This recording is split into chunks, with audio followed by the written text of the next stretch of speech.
Hey everybody, welcome to Pop Culture Philosophers. I'm Rockin Robbie Billups, and it's time for the weekly pop culture wrap-up.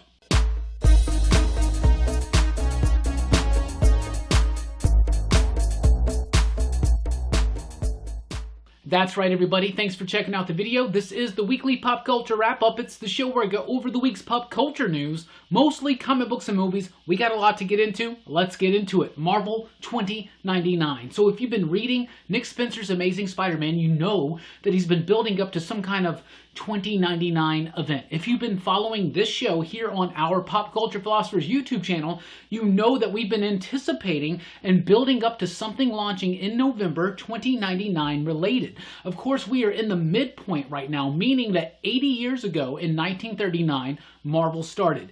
80 years from today, it's 2099. It's kind of perfection. It's kind of like, yeah, of course, right? So Nick Spencer, in fact, is not only building up to the 2099 stuff with just like the Miguel O'Hara subplot that's been kind of dangling around in the Spider-Man book, but also the fact that all of his story threads are building up to this one thing. So this is going to be a big deal. The majority of the actual story is going to be written by Nick Spencer in two one-shots, Alpha and Omega, Marvel 2099, Alpha and Omega, that's the beginning and the end, and of course in Spider-Man 33, 34, and 35. That all starts in November.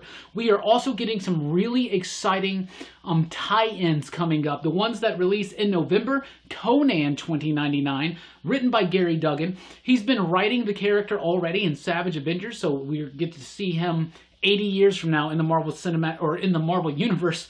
What? Anyway, also Punisher 2099, that's by Lonnie Nadler and Zach Thompson. Really excited. That's an interesting redo of Old Gallows right there, Punisher 2099. Something I'm excited about. Fantastic Four 2099, written by Carla Pacheco. Fantastic Four 2099 was one of my favorite 2099 books, though of course my favorite was Doom 2099. Also, we do have other tie-ins coming up outside of November, I guess in December or whatever.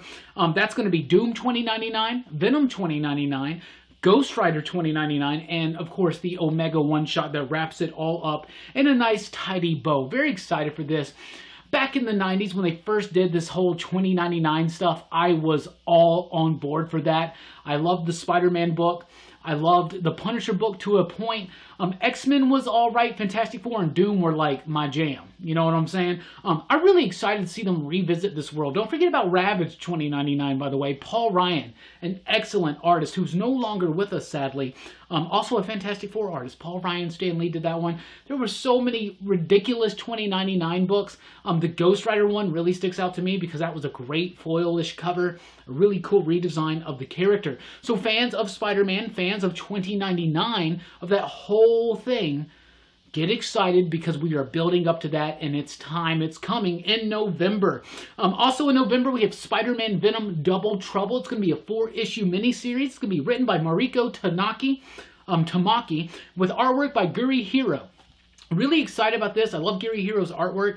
Really clean. It's kind of got like a manga anime type style, but it's very clean, very concise. It really works, and it works so well, right? Tamaki's an excellent writer. Very excited to see what she's going to be doing with this.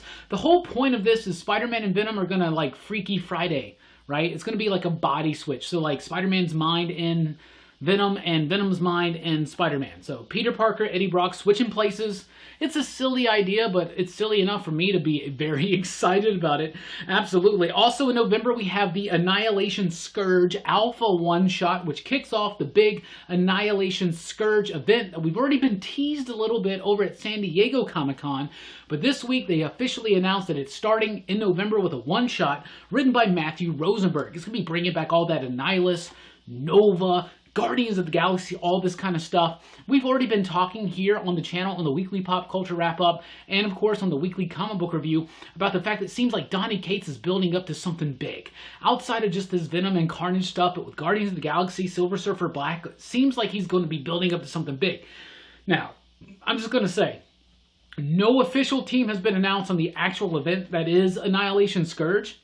Nor do we know if it's related to the character Scourge, which actually turned out to be, what was it, Nomad, right? Jack Monroe, or something like that? Maybe I'm misremembering, but I think that's correct. Anyway, Matthew Rosenberg is writing this one-shot that's going to kick everything off, and it goes into Bull Tilt in December. Very excited for that. Captain Marvel fans, you've been spending a lot of money sometimes to buy these first appearances of Star. What's the big deal? What's going on? I think we're leading up to something. This is what's going on. Dark Captain Marvel starts in November with issue number 12 of Captain Marvel. Of course, written by Kelly Thompson. I'm loving Kelly Thompson's work right now on Captain Marvel. I think she's doing a great job with the character of Carol. I think that Kelly Thompson does a great job with pretty much any character that she works with, but it seems like Carol Danvers is going to take a Dark Phoenix type turn. Something's going to happen. Right now in the book, her powers are waning. There's a new character named Star coming up. She's possibly going to replace Captain Marvel. That's why issue number 8 kind of started taking off, the first appearance of Star. They recently did a reprint of that, but I'm very excited to see where this is going to go. It's kind of reminiscent of Kelly Thompson over at Jim and the Holograms. One of my favorite comic books of the last 10 years, to be honest with you. Really, I loved it. She did a Dark Jim story where like Jim and the Holograms were infected by a dark version of Synergy, and it really worked. It kind of looked cool. If you look at the designs outside of the mask, of Captain Marvel Dark, it looks kind of similar to that, and I think maybe a similar theme or something. I have no idea, but I'm very excited for it. Super excited. Sony, Spider-Man, Marvel, Disney. Let's talk about this. So, the Sony-Disney deal about keeping Spider-Man in the MCU has fallen apart. As of right now, fallen apart. I still have high hopes that they're going to pull this together. Now, I don't really need to recount everything for you because it's been all over the media. It's been all over the PCP Army, our official Pop Culture Philosophers Facebook group.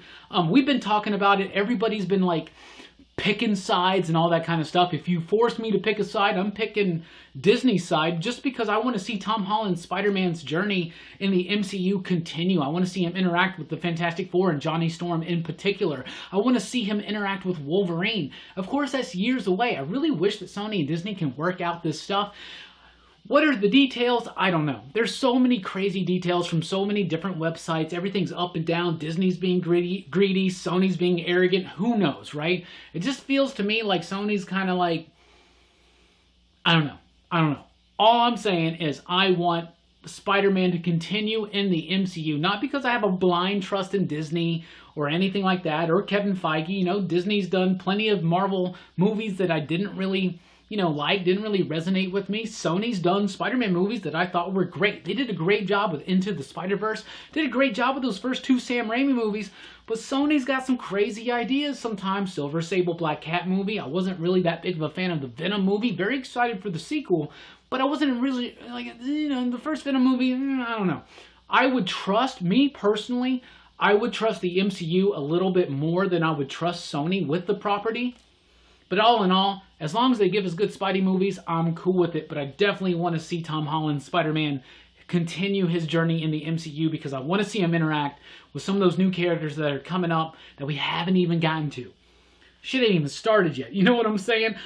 Marvel just announced 3 new series to debut on the Disney Plus series. Here we go. Miss Marvel. Miss Marvel, fantastic. Kamala Khan, a great character. A live-action TV series. That's fantastic. Also, She-Hulk. She-Hulk's a great character. Everybody's been anticipating Jennifer Walters entering the MCU. Well, it's coming, and it's coming on Disney+. And, of course, Moon Knight. So excited for Moon Knight. I am beyond excited. Please, if anybody from Marvel, Disney, whatever, if the right people are listening to this, Timothy Olyphant as Moon Knight. Timothy Olyphant as Moon Knight. Come on. Anyway, very excited for this. Moon Knight, She-Hulk, and Miss Marvel. All 3 great properties. I love the idea that Disney Plus is going to allow the MCU to kind of like do these shows that are going to be able to delve a little bit deeper into some story arcs, into some characterizations than a typical 2-hour movie can do. Really excited for this. Disney Plus, they already had me down this week at D23. they have completely sold me again on Disney Plus. Very excited for that. These series are going to be on Disney Plus. Speaking of Disney, Marvel, and all that stuff, Kit Harington, Jon Snow from Game of Thrones, if you know, is going to be Black Knight. Now, originally, we all heard that he was going to be playing a mystery character in the MCU, and everybody kind of anticipated, oh, it's going to be Moon Knight, right? They just announced the Moon Knight series. They just announced that Kit Harington's coming in, right? And that kind of got me worried about my whole Timothy Olyphant thing.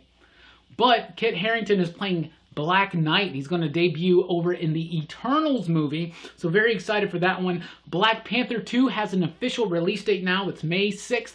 2022. It's still a ways off, but I'm sure it's going to be well worth the wait because Ryan Coogler, Chad Boseman, and company. I love Black Panther. Very excited to see what they're going to be doing with the sequel that is official. An animated series has been announced for Disney Plus, Moon Girl and Devil Dinosaur. So a lot of rumors right now that maybe the Moon Girl series just got canceled. There's no solicitation for that book in November. However, the show is coming. It's animated. I like the look of the animation style. Lawrence Fishburne's company is going to be doing this. The series has been ordered. It's happening. It's coming.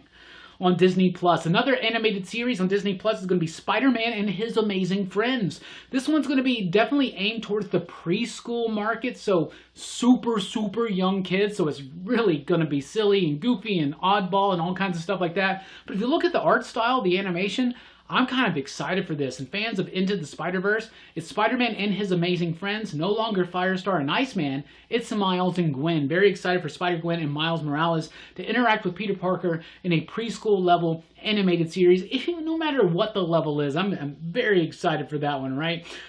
Moving away from Marvel, what else has Disney Plus got? Well, the Mandalorian trailer just debuted, and it looks amazing. It's got high production value. It looks gorgeous. IG-88's in it. It looks awesome. I loved that trailer. It really sold me. If I wasn't already sold on Disney Plus just because of the catalog, the pricing, the bundle with Hulu and ESPN Plus, this Star Wars stuff would totally sell me alone. The Mandalorian looks fantastic. We also recently got this new Star Wars image for the new Star Wars movie, Rise of Skywalker. I love that poster. Look, it's Palpatine. It's the Emperor.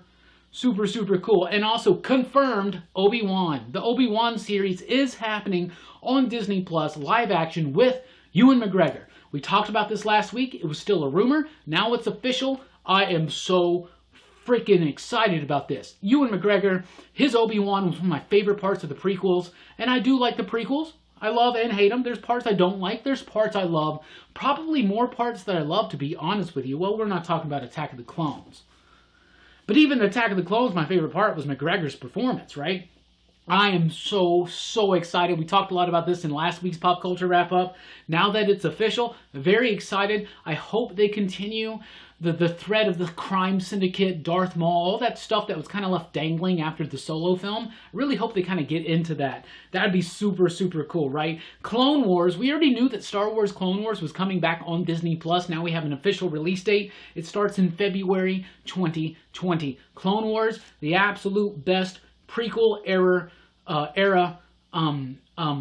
TV show, movie, whatever you want to say. Out of the prequels of Star Trek, the best thing we ever got was the Clone Wars, and I'm so excited to see that return. Over at the other Disney stuff, this was a big week for D23, absolutely. We got the first image of Emma Stone as Cruella de Vil. Whoa, are you serious? That looks so amazing. You can't even tell it's Emma Stone. It looks so cool, looks so hype, looks exactly like the character should be, and I'm super pumped. 101 Dalmatians was one of my favorite Disney movies growing up, still is, love it. Super excited for that. Lady and the Tramp, that trailer. Looks interesting. Looks like a live-action Lady and the Tramp. So what more can you ask for? Now, originally, a lot of stuff was... I think that originally this was supposed to be a theatrical release, and then they kind of pulled it back. I don't know if they pulled it back because it's going to be not quite as good, or if they wanted it to kind of help launch Disney Plus, or if they just realized, holy crap, we're doing way too many of these Disney remakes. Maybe we need to slow it down and just put one of them on Disney Plus. I don't know. It's going to be a little weird seeing Lady and the Tramp in live action. As we say, Lion King for me and some of the others here at PCP didn't quite hold up as well as the line-drawn animated, but it's been a while since Lady and the Tramp, so that could be really cool. Outside of Disney, let's move on. Warner Brothers, let's go with it. Matrix 4. Matrix 4 has been officially announced with Lana Wachowski returning to write and direct the film, and it's going to have Keanu Reeves and Carrie-Anne Moss reprising their roles of Neo and Trinity. What? I don't know how that's possible, especially with the definitive ending of The Matrix, but I'm so sold on that. I've already been on social media, on Twitter at the Rockin Robbie, over at Facebook on the PCP Army, whatever. I love the Matrix films. I love every single one of them. I think the Matrix, those films are some of the most important films that have ever been made in my lifetime. I love all three. I know a lot of people don't. That's fine. Me personally, I love them, and I'm excited to see this get revitalized with a part 4, because no matter how it doesn't make sense how Neo and Trinity can be there for a Matrix 4 if it's a continuation of the saga, whatever, I'm sure that Wachowski's going to be doing a decent explanation for it. Very excited for her work on this title. Of course, she's not going to be joined by her sister this time, but very excited to see what's going to happen. But I love The Matrix. I love it so much, and I'm very excited. I think some of those themes in The Matrix are more relevant today than they were 20 years ago. So I'm very excited for that. And Bond 25 has an official title. It's No Time to Die. Maybe I'm reading too much into it, but I will point out that No is in the title, and I have been itching ever since Casino Royale for a remake of Dr. No. I would love to have Dr. No in the new Bond with Daniel Craig, with Blofeld, because he's coming back, right? I don't know. Those of us at PCP that love Bond, we love Bond, and we're really excited for this one. Super pumped, but No Time to Die. Maybe I'm reading too much into it, but No is in the title. Just going to say that. What do we got coming up here at PCP tonight? We got the live stream, Rockin Robbie Live tonight, U.S. Central Time, 7 p.m. So 7 p.m. tonight, Central Time. Be here. We'll chat about all this and a whole lot more. We'll take a look at this upcoming week's new comic books. We have so much fun on the live streams every Sunday night, so be sure to check that one out. We've got an advanced review of She Said Destroy #4 debuting tomorrow morning, so be on the lookout for that. The penultimate issue of She Said Destroy by Joe Corallo, Liana Kangas, doing some of the best work that I've seen from them so far. I really liked issue #4. Get my full thoughts tomorrow morning. The Plot #1 by Michael Morisi, Tim Daniel and Company.